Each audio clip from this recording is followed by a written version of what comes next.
Seorang profesor Kristen ingin bersahadat setelah mendengarkan uraian yang diberikan oleh Gurunda Zuma. Nah, siapa orang yang belum mati sampai hari ini?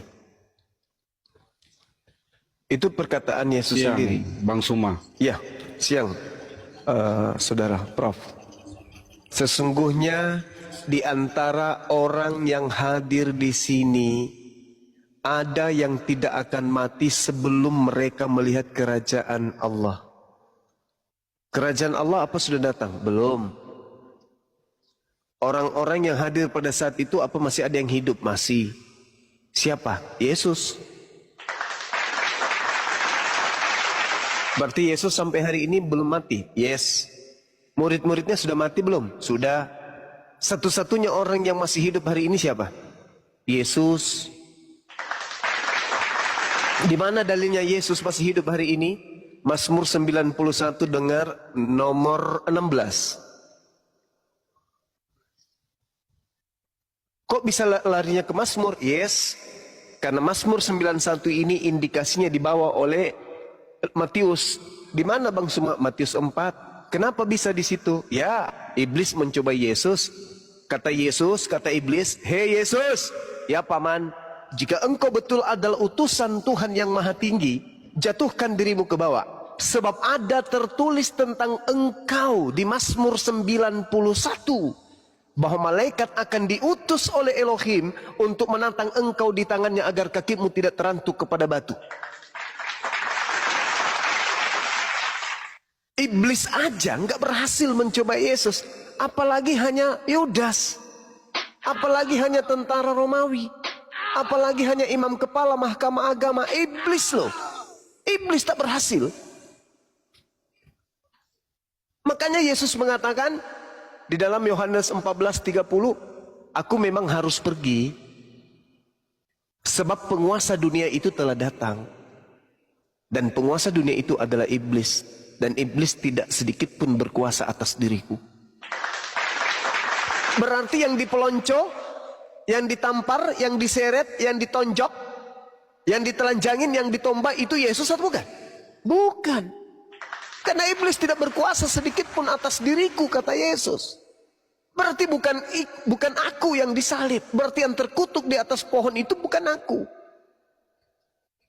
Itu jelas itu.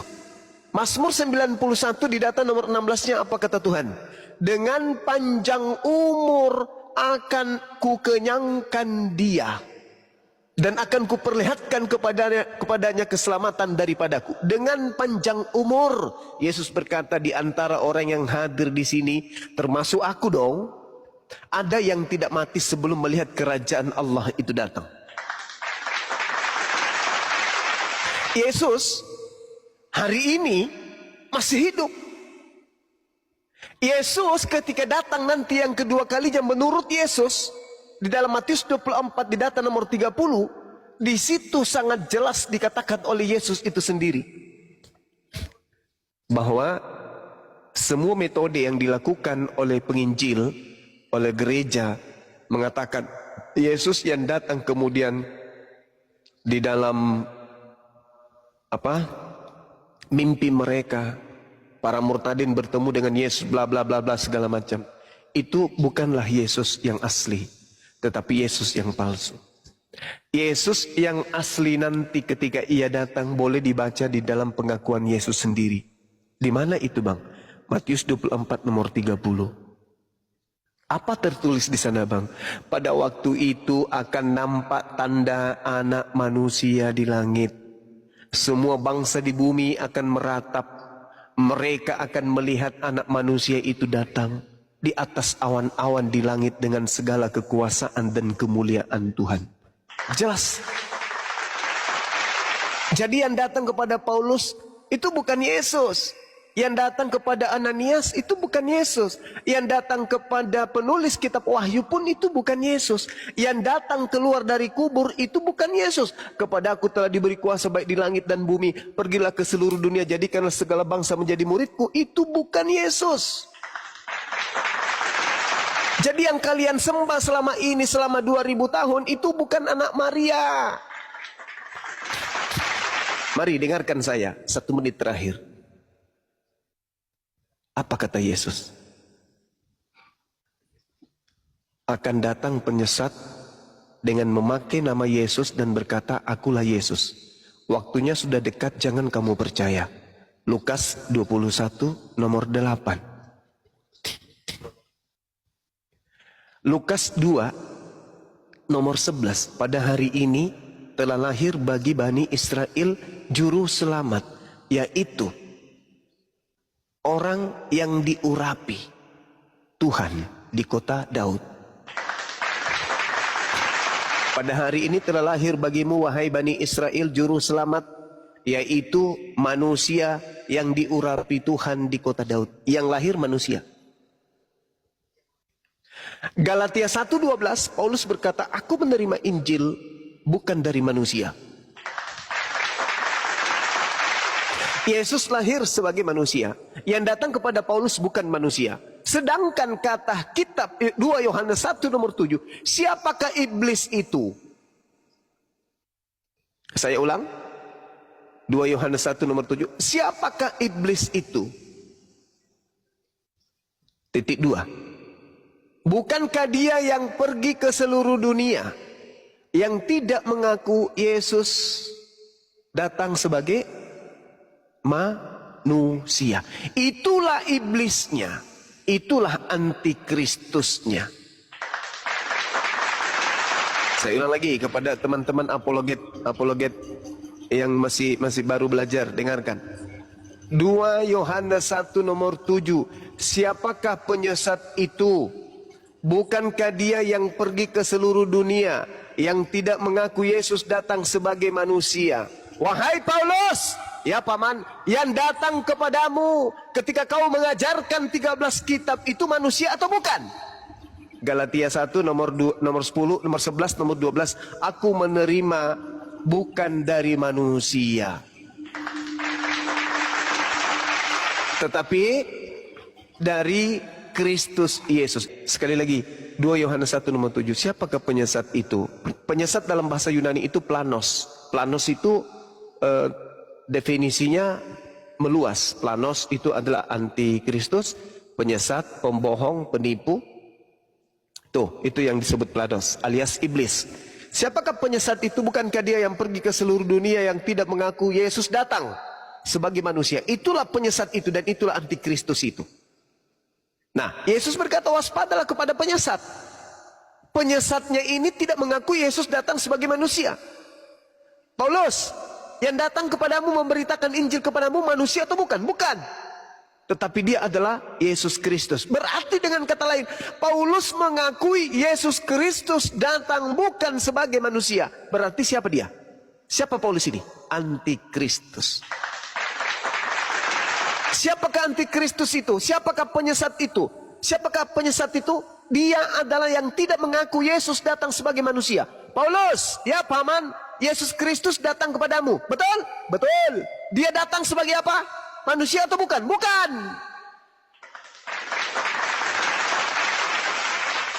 Terjawab enggak? Terjawab. Sedangkan Yesus adalah manusia. Maria melahirkan manusia.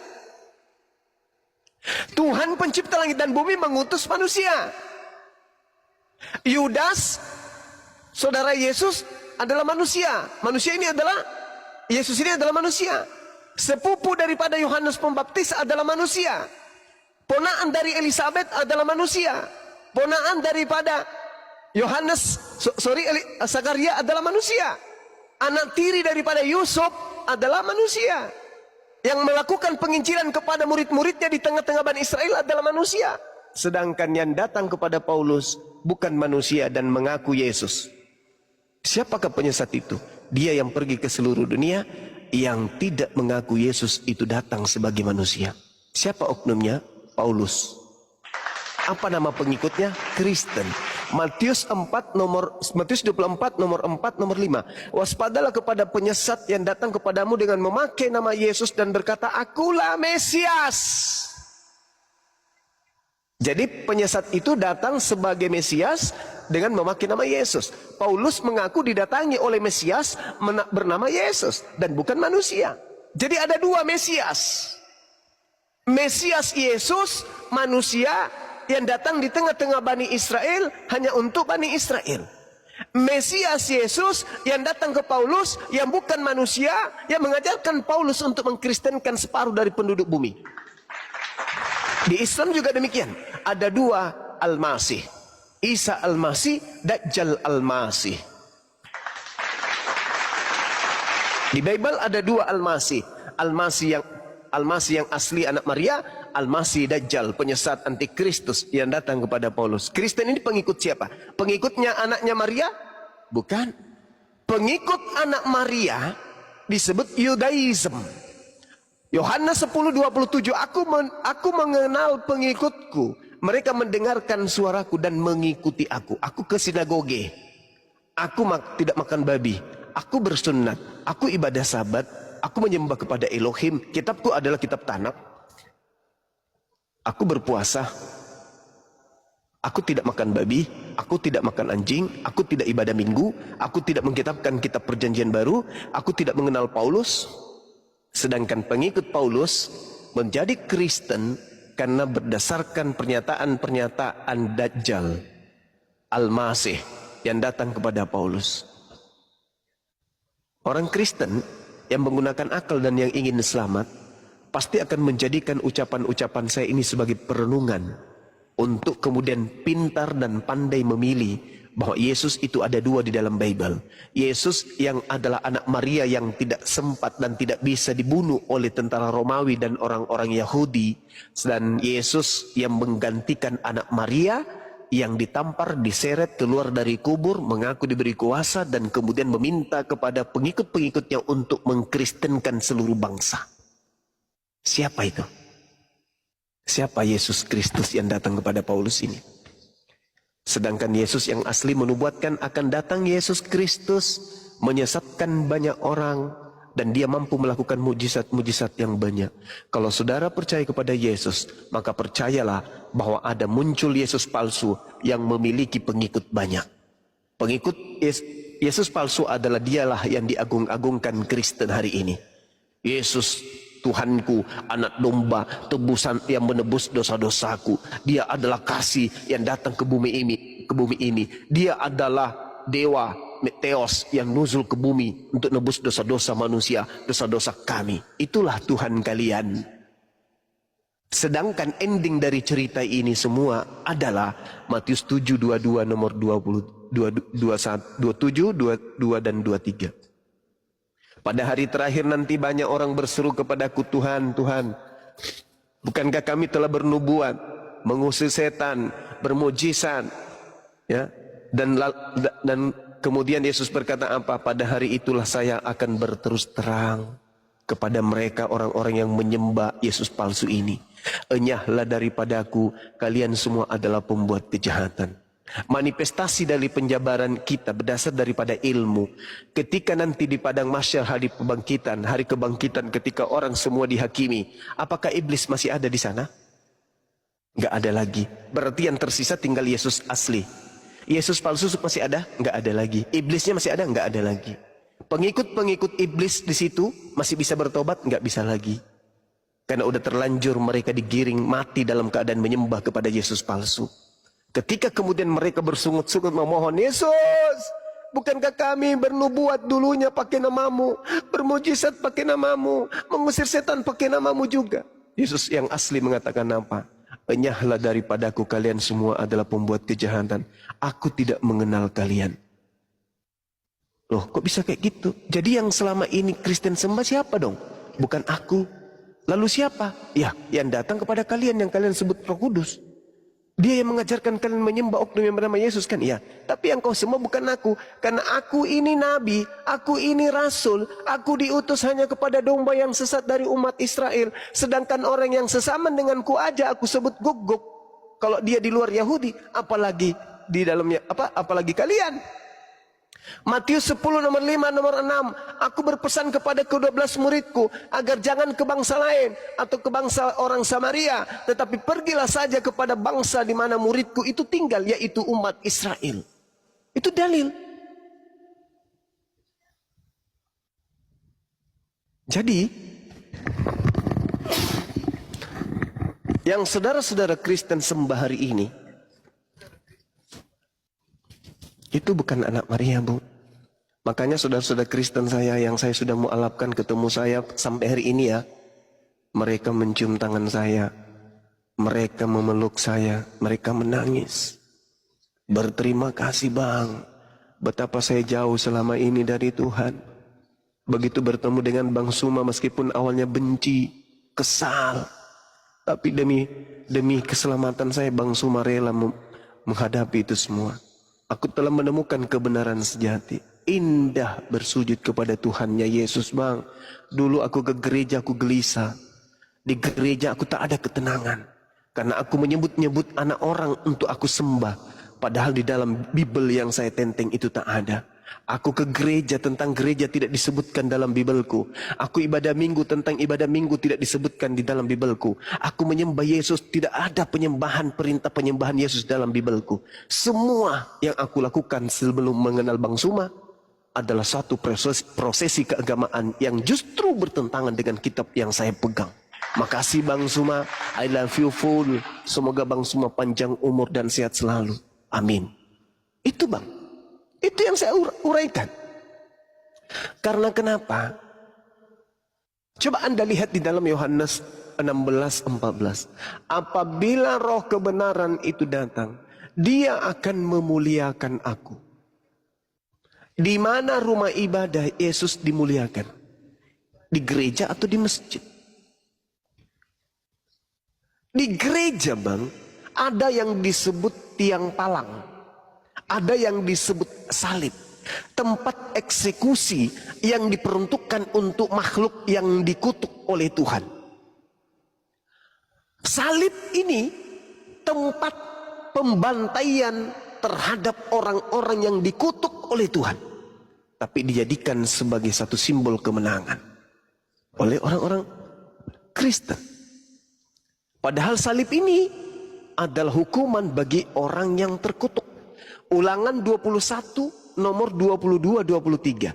Jika engkau menemukan orang yang melakukan dosa yang sepadan dengan hukuman mati, lalu kau hukum dia, jangan kau biarkan mayatnya semalam-malaman di atas tiang. Sebab orang yang dikutuki Tuhan, mayatnya pun diharamkan untuk menyentuh tanah yang diberikan Tuhanmu untuk engkau wariskan. Begitu juga di dalam Al-Quranul Karim. Dengan jelas diterangkan kemudian dalam surah Al-Ma'idah ayat 33. Bahwasanya orang yang dikutuk oleh Tuhan itulah yang disalib. Innama jazaa'ul ladhina yuharibunallah wa rasulahu wa yas'auna fil ardi fasadan an yuqattalu au yusallabu. Orang yang disalib adalah orang yang membenci pencipta langit dan bumi. Orang yang disalib adalah orang yang memusuhi Nabi Isa alaihi salam. Orang yang disalib adalah orang yang membuat kerusakan terhadap manusia di atas muka bumi. Bahkan Paulus meneguhkan Galatia 3 nomor 13, Kristus Mesias palsu. Tuh. Tidak disebut di situ Yesus Al-Masih atau Yesus anak Maria, tapi disebut Kristus. Kata Yesus, waspadalah kepada Kristus palsu. Paulus mengatakan Kristus telah menebus kita dari kutuk hukum Taurat dengan jalan menjadi kutuk untuk kita. Sebab ada tertulis, terkutuklah orang yang mati di atas tiang salib. Al-Quran mengatakan yang disalib adalah orang yang terkutuk. Taurat mengatakan yang disalib adalah orang yang terkutuk. Paulus pun mengatakan Kristus adalah orang yang terkutuk di atas tiang salib. Dua kekuatan ini menghantarkan umat Islam semakin kokoh imannya bahwa Nabi Isa alaihissalam tidaklah disalib, tetapi yang disalib adalah orang yang terkutuk. Siapa dia? Man huwa? Rupa-rupanya di dalam Ulangan 27 nomor 20-25, terkutuklah orang yang menerima suap untuk menyerahkan orang benar agar dibunuh. Saya ulang, Ulangan 27, 26, 25. Terkutuklah orang yang menerima suap untuk menyerahkan orang benar agar dibunuh. Siapa pelakunya? Yesus atau Yudas? Subhanallah. Ya, saya kira begitu saudaraku ya, bahwa Nabi Isa yang adalah Iso, yang adalah Yesua Hamasia, itu tidak mungkin dibunuh oleh orang-orang kafir, tapi yang dibunuhnya adalah sebagian dari bagian dari mereka sendiri, sehingga Allah mengatakan wa makaru wa makarallahu wallahu khairul makirin. Inna kaidah syaitan kana daif.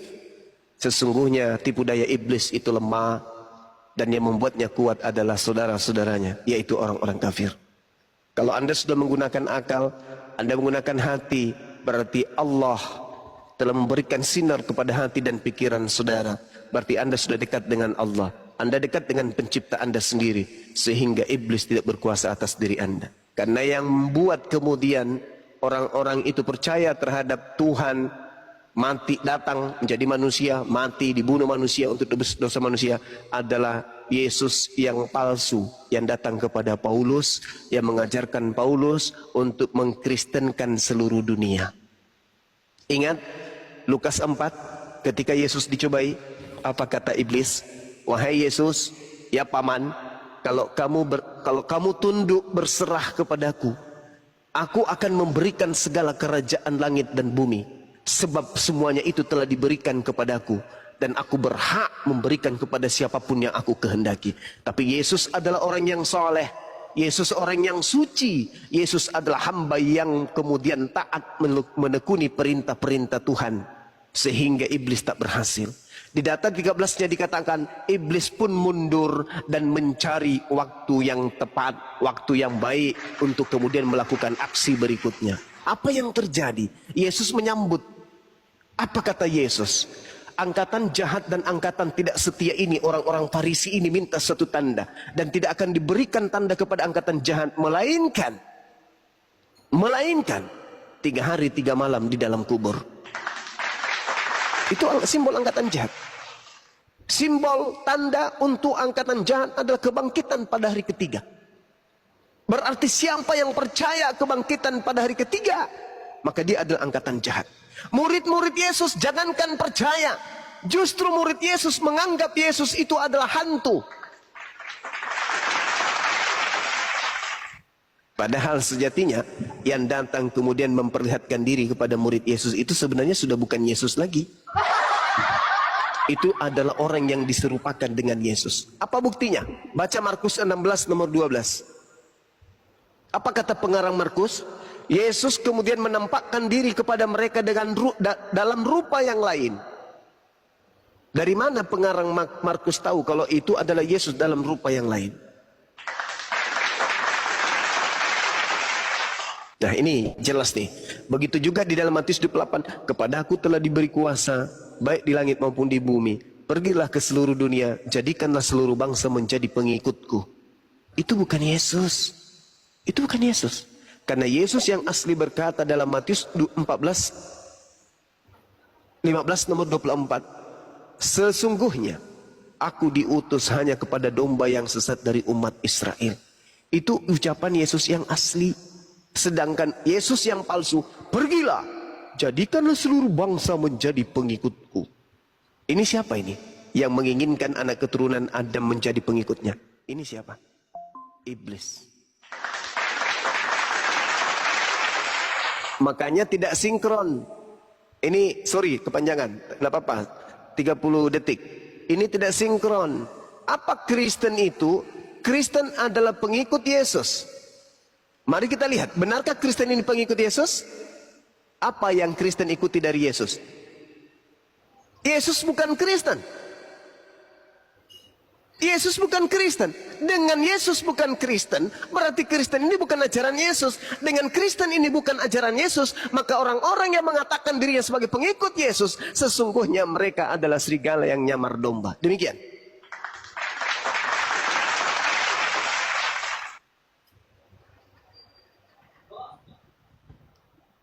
Sepakat.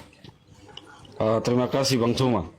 Apa yang telah dinarasikan Bang Suma tadi, saya naikkan 99% adalah suatu kebenaran dan fakta ya. Karena merujuk pada prinsip di dalam memahami Bible dengan sesuai dengan ilmu hermeneutika, apa yang dinarasikan itu saya tidak bisa membantah satupun. Namun begini Bang, mungkin lebih lanjutnya nanti saya mohon izin host, saya sering nongkrong di sini biar kita saling sharing dan dapat suatu pencerahan ataupun pengetahuan seperti ini. Saya mengakui apa yang dinarasikan Bang Suma itu tidak bisa saya bantah. Dan keilmuan dari manapun tidak bisa dibantah. Itu benar semuanya. Subhanallah, Masya Allah. Tinggal 10% berarti Bang. Perpuluhan aja kayaknya yang nyangkut. Iya Bang. Insya Allah Bang Prof. Artinya di sini nanti ada dibantu sama gerunda-gerunda seperti Pak Angon. Dari tadi saya bolak-balik nih Bang. Iya, Bang iya, Hols, dari tadi Bang Suma sementara narasi kan saya bolak-balik semua ini buku-buku yang saya pelajari. Ini saya mau bantah dengan pakai yang mana ini? Saya tidak bisa mampu lagi bantah. Karena memang apa yang dikatakan ini benar. Sesuatu yang benar, kita wajib mengatakan bahwa itu benar. Allah. Kita mau bantah pakai dalil apa? Apakah kita pakai doktrin? Mau bantah apa yang ini? Nanti nggak nyambung kalau kita bantah pakai doktrin. Dan ini suatu kebenaran. Allahu Akbar, Masya Allah. Saudara Prof ini dari Katolik? Iya Bang. Allahu Akbar. Iya, lanjut.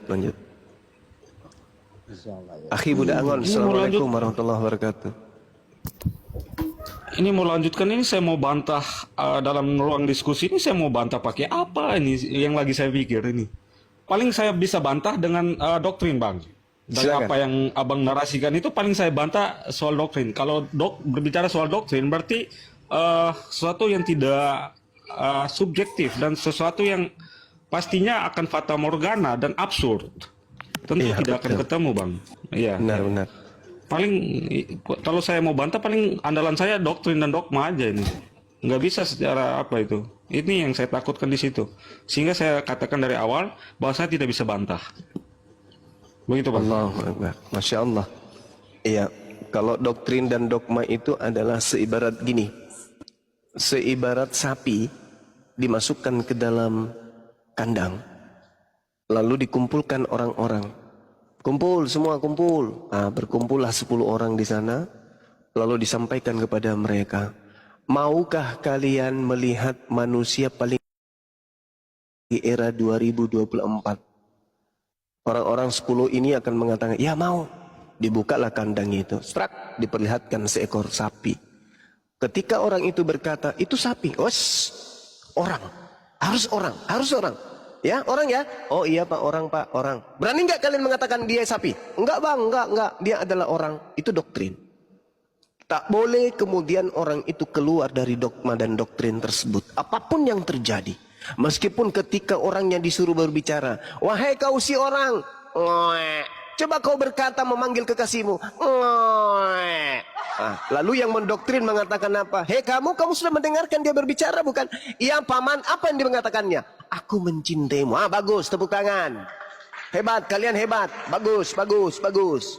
Orang ini cantik kan? Ya paman, cantik banget. Bibirnya besar, lidahnya panjang, kupingnya unik.